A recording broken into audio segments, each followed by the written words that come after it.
Stephen, often referred to as Stephen of Blois, was a grandson of William the Conqueror. He was King of England from 1135 to his death, and also the Count of Boulogne in right of his wife. Stephen's reign was marked by the Anarchy, a civil war with his cousin and rival, the Empress Matilda. He was succeeded by Matilda's son, Henry II, the first of the Angevin kings. Stephen was born in the county of Blois in Middle France. His father, Count Stephen Henry, died while Stephen was still young, and he was brought up by his mother, Adela.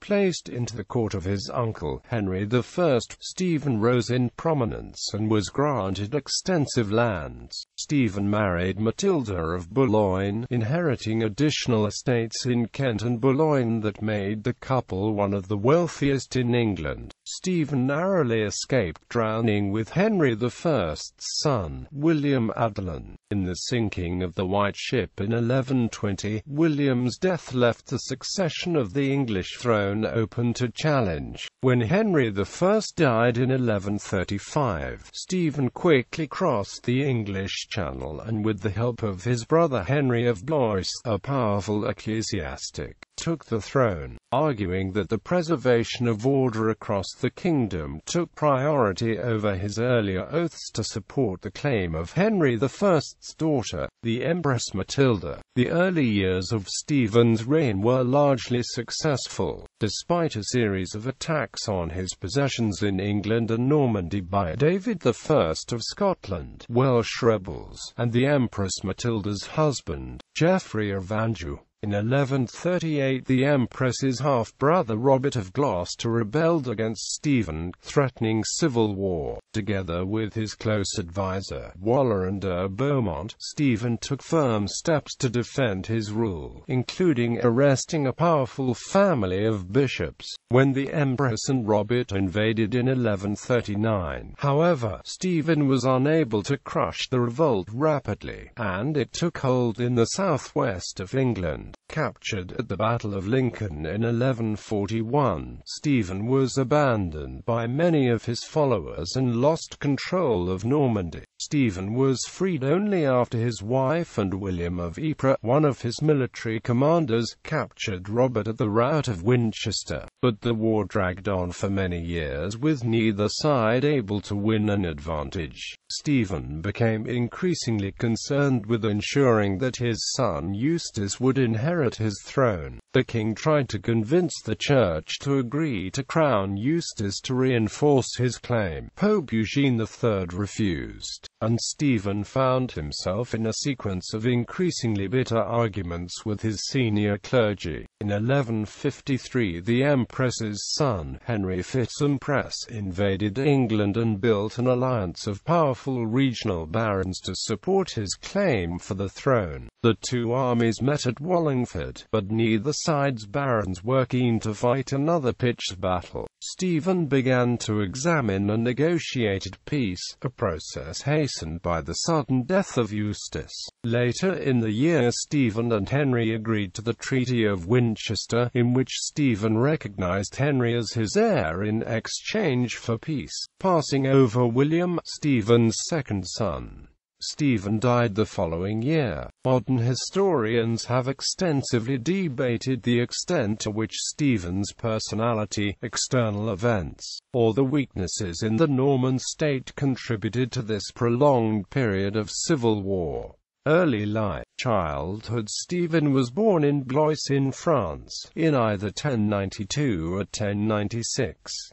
His father was Stephen Henry, Count of Blois and Chartres, an important French nobleman, and an active crusader, who played only a brief part in Stephen's early life. During the First Crusade Stephen Henry had acquired a reputation for cowardice, and he returned to the Levant again in 1101 to rebuild his reputation, though he was killed at the Battle of Ramla. Stephen's mother, Adela, was the daughter of William the Conqueror and Matilda of Flanders, famous amongst her contemporaries for her piety, wealth and political talent. She had a strong matriarchal influence on Stephen during his early years. France in the 12th century was a loose collection of counties and smaller polities, under the minimal control of the King of France. The king's power was linked to his control of the rich province of Ile-de-France, just to the east of Stephen's home county of Blois. In the west lay the three counties of Maine, Anjou and Touraine, and to the north of Blois was the Duchy of Normandy, from which William the Conqueror had conquered England in 1066. William's children were still fighting over the collective Anglo-Norman inheritance. The rulers across this region spoke a similar language, albeit with regional dialects, followed the same religion, and were closely interrelated. They were also highly competitive and frequently in conflict with one another for valuable territory and the castles that controlled them. Stephen had at least 4 brothers and 1 sister, along with 2 probable half-sisters. Stephen's eldest brother was William, who under normal circumstances would have ruled the county. William was probably intellectually disabled, and Adela instead had the title passed over him to her second son, Theobald, who went on later to acquire the county of Champagne as well as Blois and Chartres. Stephen's remaining older brother, Otto, died young, probably in his early teens. His younger brother, Henry of Blois, was probably born 4 years after him. The brothers formed a close-knit family group, and Adela encouraged Stephen to take up the role of a feudal knight, whilst steering Henry towards a career in the church, possibly so that the personal career interests would not overlap. Unusually, Stephen was raised in his mother's household rather than being sent to a close relative. He was taught Latin and writing, and was educated in recent history and biblical stories by his tutor, William the Norman. Relationship with Henry I. Stephen's early life was heavily influenced by his relationship with his uncle Henry I. Henry seized power in England following the death of his elder brother William Rufus. In 1106 he invaded and captured the Duchy of Normandy, controlled by his eldest brother, Robert Curthose, defeating Robert's army at the Battle of Tinchebray. Henry then found himself in conflict with Louis VI of France, who took the opportunity to declare Robert's son William Clito the Duke of Normandy. Henry responded by forming a network of alliances with the western counties of France against Louis, resulting in a regional conflict that would last throughout Stephen's early life. Adela and Theobald allied themselves with Henry, and Stephen's mother decided to place him in Henry's court. Henry fought his next military campaign in Normandy, from 1111 onwards, where rebels led by Robert of Bellem were opposing his rule. Stephen was probably with Henry during the military campaign of 1112, when he was knighted by the king, and was definitely present at court during the king's visit to the Abbey of St. Evroul in 1113. Stephen probably first visited England in either 1113 or 1115, almost certainly as part of Henry's court. Henry became a powerful patron of Stephen's. Henry probably chose to support him because Stephen was part of his extended family and a regional ally, yet not sufficiently wealthy or powerful in his own right to represent a threat to either the king or his heir, William Adelin. As a third surviving son, even of an influential regional family, Stephen still needed the support of a powerful patron such as the king to progress in life. With Henry's support, Stephen rapidly began to accumulate lands and possessions. Following the Battle of Tinchebray in 1106, Henry confiscated the county of Mortain from William, the Count of Mortain, and the honour of I, a large lordship previously owned by Robert Mallet. In 1113, Stephen was granted both the title and the honour, although without the lands previously held by William in England. The gift of the honour of Lancaster also followed after it was confiscated by Henry from Roger the Poitevin. Stephen was also given lands in Alençon in southern Normandy by Henry, but the local Normans rebelled, seeking assistance from Fulk. The Count of Anjou, Stephen and his older brother Theobald were comprehensively beaten in the subsequent campaign, which culminated in the Battle of Alençon, and the territories were not recovered. Finally, the king arranged for Stephen to marry Matilda in 1125, the daughter and only heiress of the Count of Boulogne, who owned both the important continental port of Boulogne and vast estates in the northwest and southeast of England. In 1127, William Clito, a potential claimant to the English throne, seemed likely to become the Count of Flanders. Stephen was sent by the king on a mission to prevent this, and in the aftermath of his successful election, William Clito attacked Stephen's lands in neighbouring Boulogne in retaliation. Eventually a truce was declared, and William Clito died the following year. The White Ship and succession in 1120, the English political landscape changed dramatically. 300 passengers embarked on the White Ship to travel from Barfleur in Normandy to England, including the heir to the throne, William Adelin, and many other senior nobles.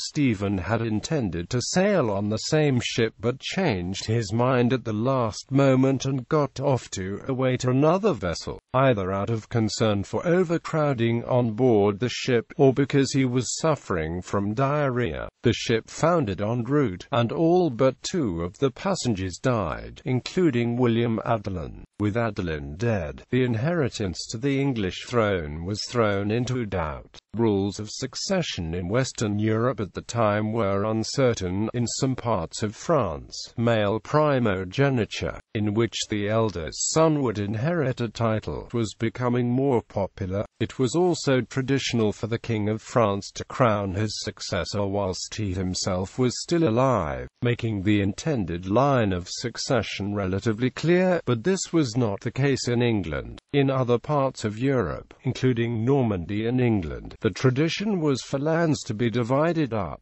with the eldest son taking patrimonial lands, usually considered to be the most valuable, and younger sons being given smaller, or more recently acquired, partitions or estates. The problem was further complicated by the sequence of unstable Anglo-Norman successions over the previous 60 years. William the Conqueror had gained England by force. William Rufus and Robert Curthose had fought a war between them to establish their inheritance, and Henry had only acquired control of Normandy by force. There had been no peaceful, uncontested successions. With William Adelin dead, Henry had only one other legitimate child, Matilda, but as a woman she was at a substantial political disadvantage. Despite Henry taking a second wife, Adeliza of Louvain, it became increasingly unlikely that he would have another legitimate son, and he instead looked to Matilda as his intended heir. Matilda claimed the title of Holy Roman Empress through her marriage to Emperor Henry V, but her husband died in 1125, and she was remarried in 1128 to Geoffrey, the Count of Anjou, whose lands bordered the Duchy of Normandy. Geoffrey was unpopular with the Anglo-Norman elite. As an Angevin ruler, he was a traditional enemy of the Normans. At the same time, tensions continued to grow as a result of Henry's domestic policies, in particular the high level of revenue he was raising to pay for his various wars. Conflict was curtailed, however, by the power of the king's personality and reputation. Henry attempted to build up a base of political support for Matilda in both England and Normandy, demanding that his court take oaths first in 1127, and then again in 1128 and 1131, to recognize Matilda as his immediate successor and recognize her descendants as the rightful rulers after her. Stephen was amongst those who took this oath in 1127. Nonetheless, relations between Henry, Matilda, and Geoffrey became increasingly strained towards the end of the king's life. Matilda and Geoffrey suspected that they lacked genuine support in England, and proposed to Henry in 1135 that the king should hand over the royal castles in Normandy to Matilda whilst he was still alive and insist on the Norman nobility swearing immediate allegiance to her, thereby giving the couple a much more powerful position after Henry's death. Henry angrily declined to do so, probably out of a concern that Geoffrey would try to seize power in Normandy somewhat earlier than intended. A fresh rebellion broke out in southern Normandy, and Geoffrey and Matilda intervened militarily on behalf of the rebels. In the middle of this confrontation, Henry unexpectedly fell ill and died near Lyons-le-Forêt. Succession. Stephen was a well-established figure in Anglo-Norman society by 1135. He was extremely wealthy, well-mannered and liked by his peers. He was also considered a man capable of firm action. Chroniclers recorded that despite his wealth and power he was a modest and easygoing leader, happy to sit with his men and servants, casually laughing and eating with them. He was very pious, both in terms of his observance of religious rituals and his personal generosity to the church. Stephen also had a personal Augustinian confessor appointed to him by the Archbishop of Canterbury, who implemented a penitential regime for him, and Stephen encouraged the new order of Cistercians to form abbeys on his estates, winning him additional allies within the church. Rumors of his father's cowardice during the First Crusade, however, continued to circulate, and a desire to avoid the same reputation may have influenced some of Stephen's rasher military actions. His wife Matilda played a major role in running the vast English estates, which contributed to the couple being the second richest lay household in the country after the king. The landless Flemish nobleman William of Ypres had joined Stephen's household in 1133, alongside Faramuse of Boulogne, a Flemish relative and friend of Matilda's. Meanwhile, Stephen's younger brother Henry of Blois had also risen to power under Henry I.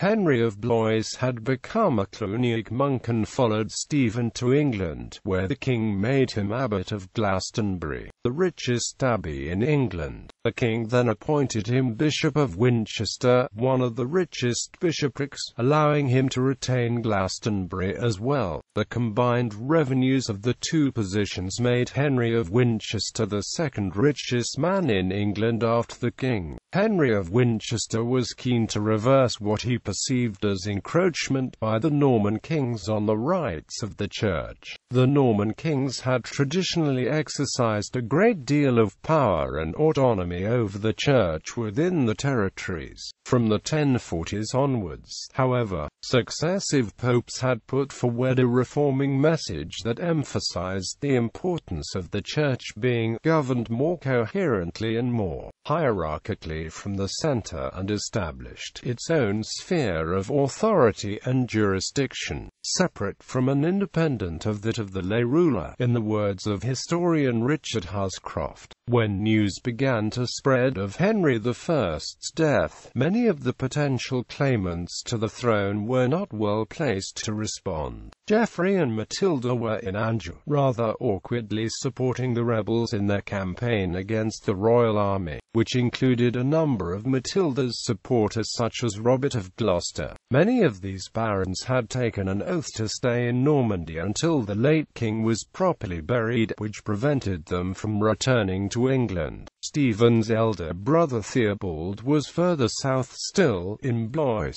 Stephen, however, was in Boulogne, and when news reached him of Henry's death he left for England, accompanied by his military household. Robert of Gloucester had garrisoned the ports of Dover and Canterbury, and some accounts suggest that they refused Stephen access when he first arrived. Nonetheless, Stephen probably reached his own estate on the edge of London by the 8th of December, and over the next week he began to seize power in England. The crowds in London traditionally claimed a right to elect the King of England, and they proclaimed Stephen the new monarch, believing that he would grant the city new rights and privileges in return. Henry of Blois delivered the support of the church to Stephen. Stephen was able to advance to Winchester, where Roger, who was both the Bishop of Salisbury and the Lord Chancellor, instructed the royal treasury to be handed over to Stephen. On the 15th of December, Henry delivered an agreement under which Stephen would grant extensive freedoms and liberties to the church, in exchange for the Archbishop of Canterbury and the papal legates supporting his succession to the throne. There was the slight problem of the religious oath that Stephen had taken to support the Empress Matilda, but Henry convincingly argued that the late king had been wrong to insist that his court take the oath. Furthermore, the late king had only insisted on the oath to protect the stability of the kingdom, and in light of the chaos that might now ensue, Stephen would be justified in ignoring it. Henry was also able to persuade Hugh Bigod, the late king's royal steward, to swear that the king had changed his mind about the succession on his deathbed, nominating Stephen instead. Stephen's coronation was held a week later at Westminster Abbey on the 22nd of December. Meanwhile, the Norman nobility gathered at Newburgh to discuss declaring Theobald king, probably following the news that Stephen was gathering support in England. The Normans argued that the Count, as the eldest grandson of William the Conqueror, had the most valid claim over the kingdom and the duchy, and was certainly preferable to Matilda. Theobald met with the Norman barons and Robert of Gloucester at Lesia on the 21st of December, but the discussions were interrupted by the sudden news from England that Stephen's coronation was to occur the next day. Theobald then agreed to the Normans' proposal that he be made king, only to find that his former support immediately ebbed away. The barons were not prepared to support the division of England and Normandy by opposing Stephen. Stephen subsequently financially compensated Theobald, who in return remained in Blois and supported his brother's succession.